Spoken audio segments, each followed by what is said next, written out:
close your eyes for a moment. Imagine a quiet night in the early 1970s. The Cold War is frozen, tense, and invisible, like a held breath that never quite releases. Inside a small radio monitoring station somewhere in the American Midwest, a lone operator sits in front of glowing dials and softly humming equipment. The room smells of warm metal and stale coffee. Outside, the world is silent. Then the signal arrives. At first, it sounds ordinary. A faint pulse, a rhythmic tapping, almost like static breathing. But this signal is different. It doesn't drift. It doesn't fade. It doesn't behave like anything ever recorded before. And according to every rule of physics, it should not exist at all. The operator leans forward. He adjusts the frequency. The sound sharpens not into words, not into music, but into a pattern. A repeating transmission, precise and relentless, arriving at the same time every day. It is coming from deep inside Soviet territory. But there is a problem. No Soviet transmitter that powerful exists. No known installation could broadcast like this. And no human-operated system could maintain such perfect consistency. The Cold War was a war of secrets, and this one was screaming through the air. In Washington, intelligence analysts are used to strange data, satellite blips, intercepted messages, half-truths, wrapped in silence. But this signal doesn't fit into any folder. It is logged, then flagged, then quietly elevated. Within weeks, similar signals are being detected across NATO listening posts, from Alaska to Norway, from West Germany to the UK. Everywhere, the same pattern, same frequency, same pulse, same timing, and always, from the East, the Americans give it a name, not an official one, just a whispered label, shared between analysts and engineers, the buzzer. Because beneath the pulses, a low mechanical buzzing can be heard, steady, emotionless, almost alive. At first, some believe it's a mistake. Radio interference, atmospheric distortion, solar activity. But when scientists compare notes, the excuses collapse. Solar storms don't behave like clocks. Weather doesn't transmit with intent. Noise doesn't repeat with meaning. This signal does. It is always on. 24 hours a day, 7 days a week. If it stops, it is only 4 seconds, and then it returns, stronger than before, almost corrective, almost deliberate. By the mid-1970s, Cold War paranoia is at its peak. Nuclear missiles sit armed beneath concrete silos. Submarines glide silently beneath oceans. One misunderstanding could end civilization. And now there is a voice in the radio spectrum that no one can explain. Some intelligence officers believe it is a Soviet fail-safe system, a dead-hand signal. The theory is terrifyingly simple. If Soviet command is destroyed in a nuclear strike, the signal would change, triggering automatic retaliation. Missiles launched not by humans, but by machines. If that's true, then this sound isn't communication. It's a heartbeat, and as long as it continues, the world remains alive. But there's another theory, and it is worse. Some engineers argue the signal isn't waiting for something to happen. They think it's already doing something. Hidden inside the buzzing are subtle variations, tiny shifts in rhythm and timing that most listeners would miss. But to trained analysts, it looks like data, encrypted data, not commands, not words, coordinates. In classified rooms, maps are spread across tables. Red strings connect invisible dots, Analysts try to match timing changes to Soviet military movements. Sometimes they align. A submarine deployment here, a radar activation there, a missile drill that was never publicly announced. The signal doesn't announce events, it acknowledges them, as if it knows. The most disturbing detail. The transmitter appears to be extremely simple, old, crude, almost obsolete, which makes no sense. Why would the Soviet Union, at the height of technological competition, rely on something so primitive, unless simplicity is the point? Simple systems don't fail easily. They survive EMPs. They survive chaos. They survive the end of the world. By the 1980s, the signal becomes legendary among radio enthusiasts. Civilians begin to hear it too. Amateur radio operators stumbling across the frequency late at night. They record it on cassette tapes. They trade rumors in underground magazines. The government says nothing. The Soviets say nothing. The signal keeps buzzing. Then, one night, something changes. For the first time in over a decade, the pattern breaks. The buzzing stops. Silence fills the channel. Listening stations freeze. Phones ring. Alerts ripple through intelligence networks. This is it, some think. This is the moment the Cold War has been waiting for. Then, a voice cuts through the static. Not English, not Russian, just numbers, spoken slowly, calmly, without emotion. And then the buzzing returns, as if nothing happened. No explanation is ever given. The Cold War eventually ends. The Soviet Union collapses. Maps are redrawn. But the signal, it does not stop. It is still broadcasting today. From a country that no longer exists. From a system that was never officially acknowledged. A radio signal that should not exist, but does. And no one has ever fully explained why. The numbers were recorded, replayed, slowed down, and dissected. They were not random. That much became clear very quickly. Each digit was spoken with the same spacing, the same tone, the same mechanical calm, as if the voice itself had no understanding of meaning. Only sequence, 07492, over and over, different strings, always short, always precise, no emotion, no emphasis, just transmission. American analysts compared the numbers to known Soviet encryption methods, one-time pads, military ciphers, field codes used by intelligence units behind enemy lines. Some matched, others didn't. That inconsistency became the problem. If this was a numbers station, a tool used to send coded messages to spies, it was the most powerful and most unnecessary one ever built. Numbers stations were meant to be quiet, hard to trace, disposable. This signal was the opposite.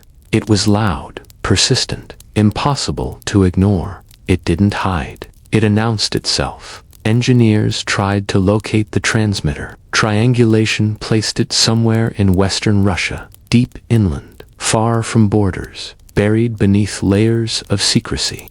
Satellite imagery revealed nothing unusual. No massive towers. No visible power plants. No infrastructure that matched the signal's strength, which raised another impossible question. What was powering it? The signal never weakened. Not during storms. Not during grid failures. Not during political collapse. When cities went dark, the signal stayed alive. When governments fell, the buzzing continued, as if it was not connected to the world above at all. Inside intelligence circles, a classified hypothesis emerged, one never meant for public ears. The signal might not be broadcasting from a command center. It might be broadcasting to one, a constant all-clear, a system designed to confirm that something, somewhere, was still operational. If the signal changed, it wouldn't be a message. It would be a trigger. This theory was never written down in full, because writing it down would mean admitting that parts of global nuclear response systems were no longer entirely human-controlled. And that was a thought no one wanted to sit with. Then came the recordings. Civilian radio operators, unaware of the signal's classified status, began collecting tapes. Some noticed something strange when they listened carefully. Between the buzzing, between the pulses, there were gaps, not silence, but distortion, patterns that didn't repeat exactly. When these gaps were analyzed, visually converted into waveforms, they resembled something unsettling, not language, but structure, like scaffolding, like a system checking itself. In one internal memo, an analyst wrote a sentence that would later be buried under layers of redaction. This does not behave like communication. It behaves like maintenance. Maintenance of what? No one could answer. The Cold War was filled with automated systems, radar networks, missile launch protocols, early warning, satellites. Many of them were designed with redundancy, layers upon layers of failsafes to ensure retaliation, even if leadership was destroyed. The nightmare scenario had a name: mutually assured destruction. But this signal suggested something even colder, a system that did not wait for confirmation, a system that simply waited for silence. Then, in the late 1980s, something happened that changed how the signal was viewed forever. A junior Soviet officer, years later, after the collapse, defected. He didn't bring documents, he didn't bring names, he brought a story. He claimed that during his service, there were areas on military maps that were never discussed, never entered, never explained. Underground zones, facilities with no official designation, places that existed only to ensure continuity, not of government, but of response. He said technicians rotated in and out without ever knowing what they were maintaining. They were told only one thing: this must never stop, not this must never fail, not this must be protected, just never stop. When Western intelligence tried to verify his claims, they found something deeply uncomfortable. The signal had never once stopped completely, not during the Cuban Missile Crisis, not during internal Soviet coups, not during Chernobyl, not even during the dissolution of the USSR. Governments vanished, borders shifted, the signal remained. And then came the moment no one could explain. In the early 1990s, long after the Cold War officially ended, the signal's frequency changed slightly. Not enough for casual listeners to notice. Enough for machines to. At the exact same time, several decommissioned Soviet missile facilities showed unexplained power activity. Brief, localized, then gone. No launches, no alerts, just movement. As if systems long believed dead had briefly awakened, then gone silent again, except for the buzzing. Conspiracy theories exploded. Some claimed it was a relic system, still running because no one knew how to turn it off. Others believed it was a bluff, a ghost signal meant to project strength, even in collapse. And then there were those who believed something darker, that the signal was never meant for humans at all, that it was designed to speak to machines, machines that were built to listen. By the time the internet arrived, recordings of the signal spread everywhere. Forums, websites, YouTube. People slowed it down, reversed it, layered it with algorithms, tried to extract meaning. Most found nothing, but a few claimed patterns aligned with dates, disasters, conflicts, moments of global instability. Correlation does not equal causation, but the timing was uncomfortable. The most unsettling truth remains this: no government has ever fully claimed responsibility.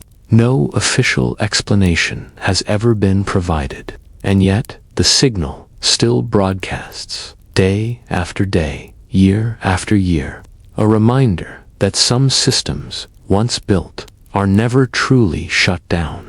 They are simply left to run, waiting. By the early 2000s, the world had changed, but the signal had not.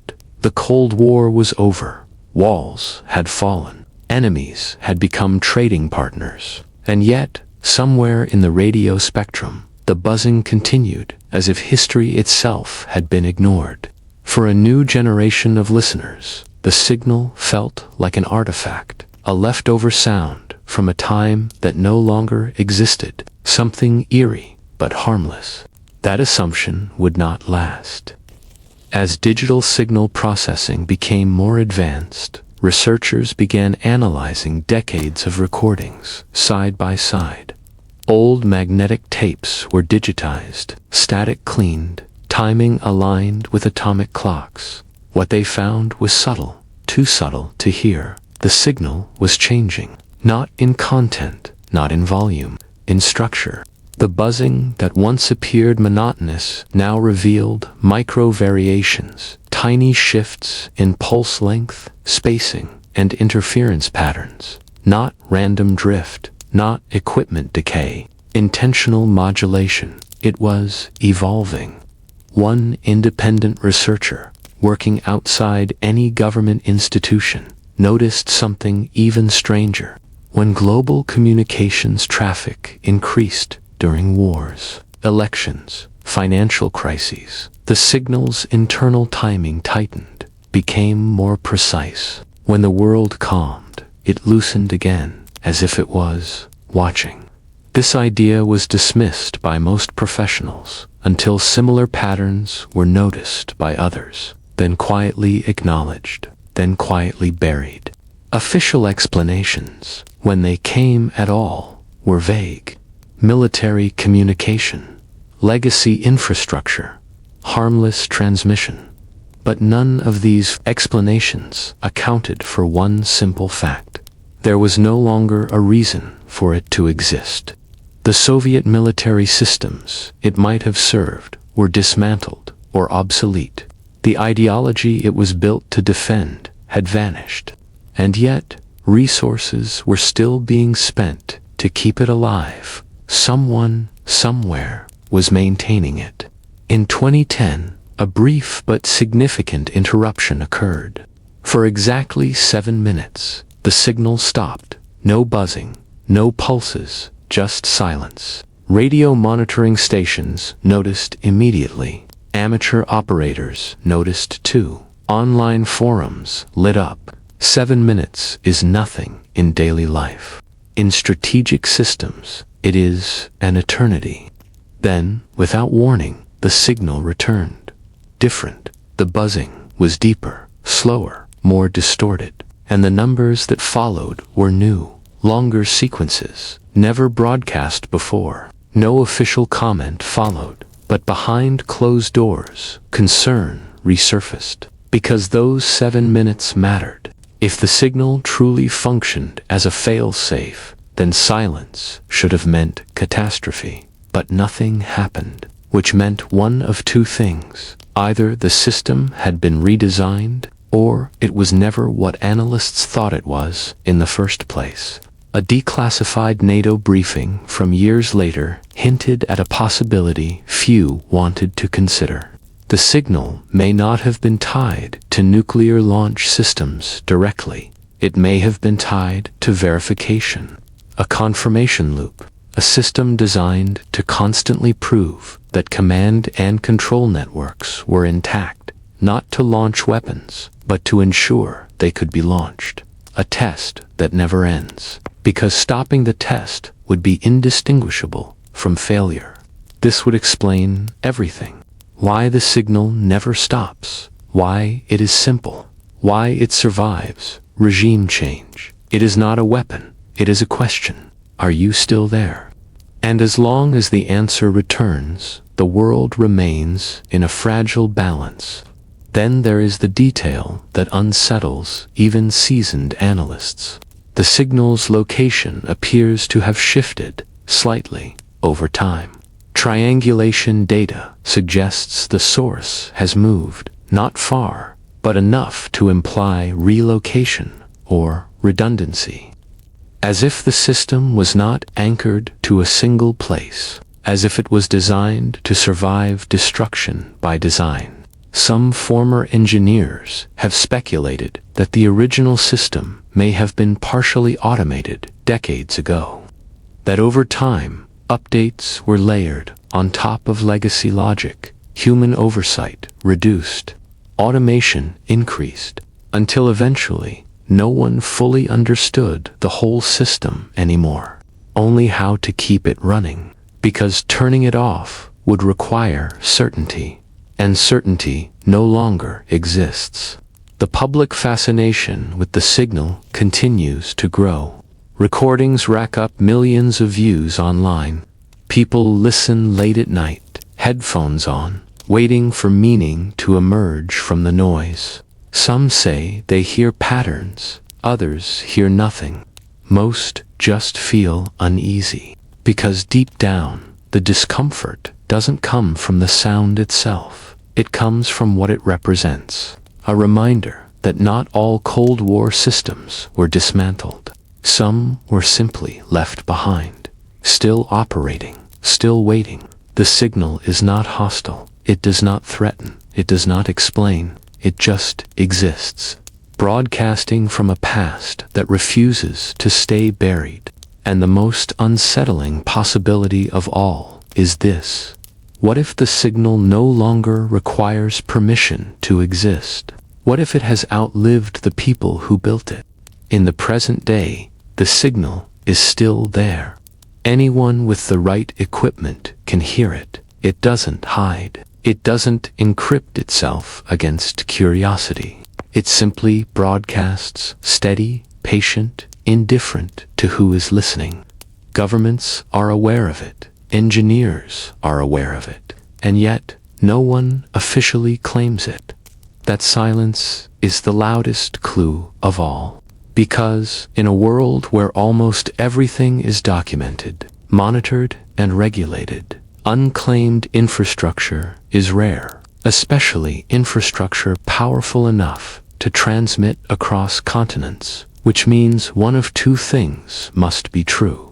Either the signal belongs to a system too sensitive to acknowledge, or it belongs to a system no one fully controls anymore.